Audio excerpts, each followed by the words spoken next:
റസൂല് പറഞ്ഞല്ലോ, ഫർള് നമസ്കരിച്ചിട്ട് ഒരു മനുഷ്യന് അതേ ഇരിപ്പിലിരുന്നു കൊണ്ട് സംസാരിക്കാതെ ദുആ ചെയ്താ അവന്റെ ദുആയിന് ഉത്തരമുണ്ടെന്ന് നബി മുഹമ്മദ് മുസ്തഫ സല്ലല്ലാഹു അലൈഹി വസല്ലമ തങ്ങളല്ലേ പറഞ്ഞു തന്നത്. അതുകൊണ്ട് അവിടെ ഇരുന്നു കൊണ്ട് ദുആ ചെയ്യൂ. നീ ദിക്ർ പറയാതെ ആ നിസ്കാരപ്പായിൽ മിണ്ടാതിരുന്നാൽ, നീ ദുആ ചെയ്തില്ലെങ്കിലും, നീ ദിക്ർ പറഞ്ഞില്ലെങ്കിലും, നീ ഖുർആൻ ഓതിയില്ലെങ്കിലും, ആ നിസ്കാരപ്പായിൽ ഇരിക്കുന്ന സമയത്തോളം അല്ലാഹുവിന്റെ മലക്കുകൾ നിനക്ക് വേണ്ടി ദുആ ചെയ്യുകയാ. അല്ലാഹുവേ, ഈ മനുഷ്യന് പുറത്തു കൊടുക്കണേ അല്ലാ.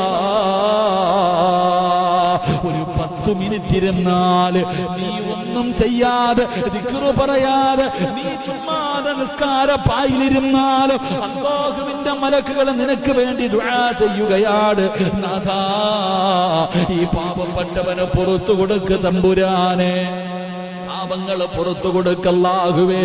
പടച്ചവനെ, കരുണ ചൊരിയ തമ്പുരാന്, നിന്റെ മുന്നിൽ ഇരിക്കുന്നവനല്ലേ അല്ലാ, പല പല പ്രയാസങ്ങളുള്ളവനാ അല്ലാ, കടം കൊണ്ട് ബുദ്ധിമുട്ടുന്നവനാ അല്ലാ, രോഗിയാണല്ലാ, സമാധാനമില്ലാത്തവനാണല്ലാ.